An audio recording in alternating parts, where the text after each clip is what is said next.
Olá, eu sou o Leandro, eu sou professor de Ciências do Sistema Municipal de Educação de Barretos. Nessa aula eu falarei sobre os sistemas de integração. Muitos organismos, principalmente os mais complexos, eles são constituídos por vários sistemas, dentre eles sistema respiratório, sistema digestório, circulatório, sistema nervoso, hormonal, sistema imunológico, sistema tegumentar, ou seja, a pele, e a integração desses sistemas possibilita a vida. Nessa aula eu falarei, resumidamente, a principal importância de cada um desses sistemas. Bom, vamos iniciar pelo sistema respiratório e digestório. Nessa figura à esquerda nós temos o sistema respiratório. À direita, sistema digestório de uma ave. Bom, percebam que as aves elas apresentam uma proximidade evolutiva muito grande com os seres humanos. Por esse motivo, a composição do sistema digestório e os demais sistemas são muito semelhantes aos sistemas humanos. Bom, no que se refere ao sistema respiratório, ele é formado por vários órgãos, dentre eles o diafragma, que é um órgão que contrai e relaxa, e nesse movimento permite a expansão e a contração dos pulmões, e isso força a entrada de ar na inspiração e a saída de ar na expiração. O sistema respiratório, então, ele é formado pelo diafragma, pelos pulmões, pelos brônquios, subindo pela traqueia, pela laringe, já atingindo a região da garganta, a faringe, e as duas regiões de entrada de ar, as fossas nasais e a cavidade bucal. O oxigênio, juntamente com os demais gases que entram no sistema respiratório, lógico que o mais importante é o oxigênio. Eles do sistema respiratório, eles passam para o sistema circulatório, onde na sequência vão para as células, onde auxiliarão as células na digestão, na quebra da molécula de glicose e liberação de energia. Então, essa é a principal função do oxigênio. Produção de energia por meio da quebra da molécula de glicose, que é a principal fonte de energia da maioria dos seres vivos. Agora, quanto ao sistema digestório, a principal função dele é a digestão dos alimentos, até transformá-los em moléculas pequenas e absorvíveis pelo intestino. Sendo absorvidos pelo intestino, esses nutrientes entram na corrente sanguínea e vão para as células, onde nutrirá as células e participará dos processos de produção de energia e de construção do organismo, de crescimento e desenvolvimento. Bom, nessa figura, nessa ave, nessa galinha, a gente observa os diversos órgãos do sistema digestório, desde a língua, passando pelo esôfago, o papo, que é um órgão que os seres humanos não têm, mas nas aves tem a função de armazenamento dos alimentos, descendo para o proventrículo, passando pela moela, que é um órgão responsável pela digestão mecânica, pela maceração dos alimentos, passando pelo pâncreas, pelo intestino, pelos secos, pelo reto, chegando à cloaca. Bom, quanto ao sistema cardiovascular, é um sistema de integração muito importante para os seres vivos, em especial para os seres humanos. Ele é formado por vários órgãos e estruturas, dentre eles o coração, artérias, veias, arteríolas, vênulas e capilares. Nós podemos encontrar também no sistema cardiovascular o sangue. O sangue ele é composto por várias substâncias, várias moléculas, com destaque aos glóbulos vermelhos, que tem uma função muito importante de transporte de gases respiratórios.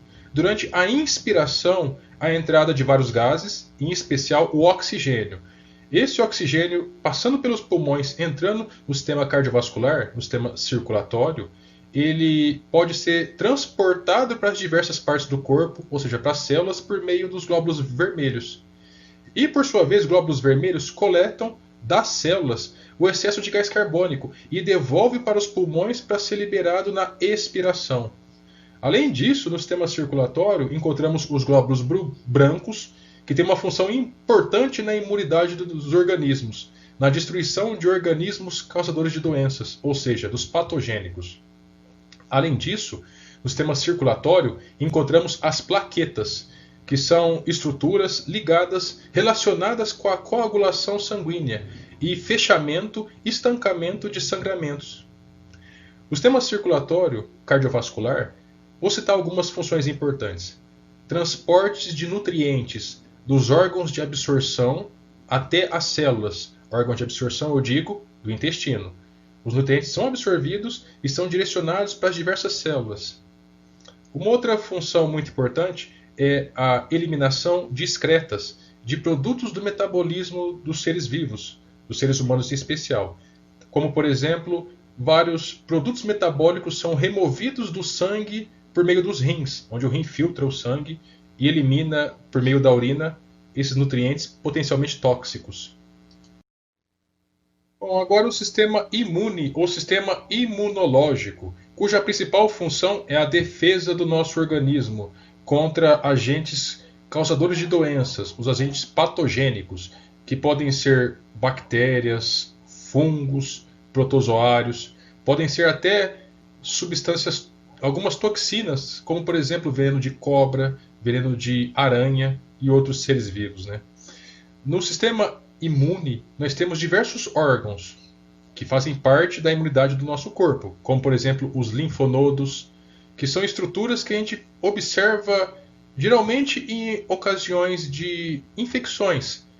Já perceberam aquelas estruturas que crescem debaixo do braço, muito doloridas, chamadas de ínguas? Podem se formar também na região do pescoço, na região da virilha. Essas ínguas são linfonodos que estão em intensa atividade na destruição de organismos patogênicos. Encontramos também outros órgãos, como por exemplo apêndice, a medula óssea, as tonsilas e adenoides, o timo, o baço e as placas de Peyer. O sistema imune ele tem também dois personagens muito importantes: os anticorpos, que são moléculas complexas ricas em proteínas, que têm também a função de destruição de órgãos de agentes patogênicos. Além disso, os glóbulos brancos presentes na corrente sanguínea. Outro sistema muito importante é o sistema urinário, cujo próprio nome diz formação da urina. Esse sistema tem a função de filtrar o sangue, remover as impurezas, formar a urina, que é um líquido concentrado em impurezas, armazená-lo na bexiga e liberar no ato da micção, ou seja, a liberação da urina. Os rins eles têm tamanho aproximado de um punho fechado e têm o formato de um caroço de feijão. Nessa figura à direita, nós estamos observando um rim cortado ao meio e as suas estruturas internas. Nessa figura eu apresento o sistema genital. Nessa figura à direita, o sistema genital masculino, à esquerda, o sistema genital feminino. Geralmente, o sistema genital ele é estudado juntamente com o sistema urinário, porque eles compartilham órgãos, como por exemplo a bexiga. No entanto, nessa aula eu optei por separar os dois. Com relação ao sistema genital masculino, nós temos essa figura da esquerda, composta pelo pênis, por glândulas como por exemplo a próstata, a glândula bulbouretral, a bexiga urinária e testículos. Na figura à direita, o sistema genital feminino, formado, dentre outras estruturas, a vagina, a uretra, a bexiga urinária, o útero, os ovários, a tuba uterina, o cérvix, entre outros. Bom, agora vamos falar um pouco sobre o sistema nervoso, um sistema muito importante nos seres humanos. Talvez é o sistema que nos diferencia dos outros animais, que nos seres humanos, em grande parte, ele é mais complexo. Nessa figura à esquerda, nós temos as diversas estruturas do sistema nervoso representados em vermelho, ou seja, estão presentes no corpo inteiro. Na figura do meio e da direita, estão representados o sistema nervoso central, que ele é formado pela medula espinhal, nessa figura do meio, que está revestido externamente pela coluna vertebral, que é um osso que protege a medula. Nessa figura à direita, nós temos o encéfalo, que é formado pelo cerebelo, pelo cérebro, pela ponte e pelo bulbo. O cérebro, por sua vez, ele é formado por vários lobos: lobo frontal, lobo temporal, lobo occipital e lobo parietal. Agora, com relação ao sistema tegumentar, nós temos duas camadas de pele nos seres humanos: a epiderme e a derme. A hipoderme não é uma camada de pele, ela é simplesmente um acúmulo de tecido gorduroso abaixo da pele. A epiderme, se encontrando na região superior, ela é formada na sua extremidade por células mortas, que estão em constante renovação. A derme, nessa região da derme, encontra-se uma grande quantidade de estruturas, como por exemplo a base dos pelos, como por exemplo as glândulas sudoríparas, que são responsáveis pela produção de suor, as glândulas sebáceas, produção de sebo, várias terminações nervosas e vários vasos sanguíneos. A pele, o sistema tegumentar, é um sistema dentre várias funções a proteção do nosso organismo contra a entrada de agentes causadores de doenças, de agentes patogênicos.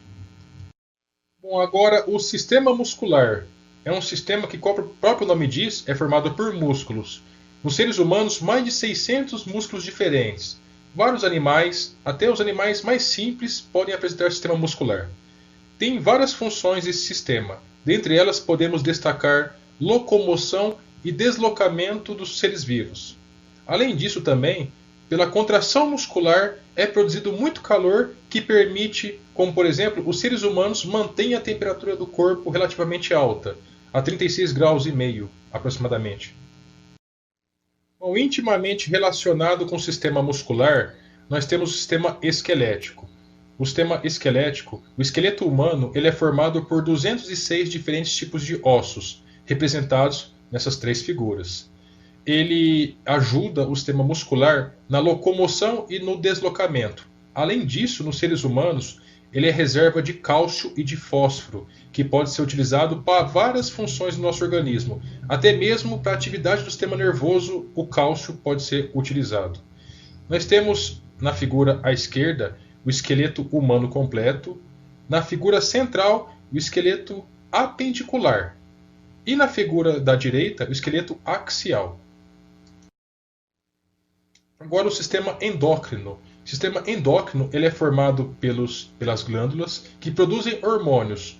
Hormônios são substâncias extremamente importantes para os organismos, para o crescimento, para o desenvolvimento, para as diversas atividades metabólicas, hormônios são importantes. Nós temos algumas glândulas presentes nos homens e nas mulheres. Nos homens e nas mulheres nós temos a glândula tireoide, nós temos a glândula pituitária, a glândula adrenal ou suprarrenal, os pâncreas e as paratireoides. Nos homens, observamos os testículos. Nas mulheres, os ovários. Bom, até agora nós estudamos os sistemas. Os sistemas eles são formados por um conjunto de órgãos. Como já vimos, por exemplo, o sistema digestório ele é formado por vários órgãos, como o intestino, o estômago, estruturas anexas como o fígado, o pâncreas. Os órgãos, por sua vez, são formados por vários tecidos. E os tecidos, por sua vez, são formados por células. No corpo humano, existem 4 tipos de tecidos: tecido epitelial, nervoso, conjuntivo e muscular. O tecido epitelial humano é subdividido em 3 partes: epitélio estratificado pavimentoso da pele, é um tecido encontrado na pele humana. Epitélio glandular, formado por glândulas, que compõem as glândulas. Epitélio prismático do intestino, ou seja, as células intestinais, que têm uma função muito importante na absorção de nutrientes, elas são células prismáticas. Agora, quanto ao tecido nervoso, nós temos os neurônios. Vamos para o tecido conjuntivo. Ele é subdividido em 3 partes: o tecido ósseo, responsável pela formação dos ossos, tecido conjuntivo propriamente dito, que é um tecido de conexão entre várias estruturas próximas, como por exemplo a pele e as diversas partes do corpo. E um outro tecido conjuntivo é o sanguíneo, formado por glóbulos brancos, glóbulos vermelhos, megacariócitos, que são células grandes ligadas com a formação das plaquetas, que, como já citei anteriormente, são estruturas ligadas com a coagulação do sangue. E, por fim, o tecido muscular, que pode ser dividido em não estriado, ou seja, liso, que pode ser encontrado nos órgãos, como por exemplo no esôfago, no pâncreas. Tecido estriado esquelético é o tecido muscular que nós conseguimos movimentar por meio da contração muscular. Nós não conseguimos, por exemplo, mexer o bíceps, não conseguimos, por exemplo, mexer os músculos da perna para poder nos locomovermos. É o tecido que tem controle voluntário por parte dos seres humanos. E por fim o tecido cardíaco, que entra na composição do coração. É o músculo presente no coração. Bom, esse era o conteúdo que eu queria ter transmitido. Espero que tenham gostado e bons estudos a todos.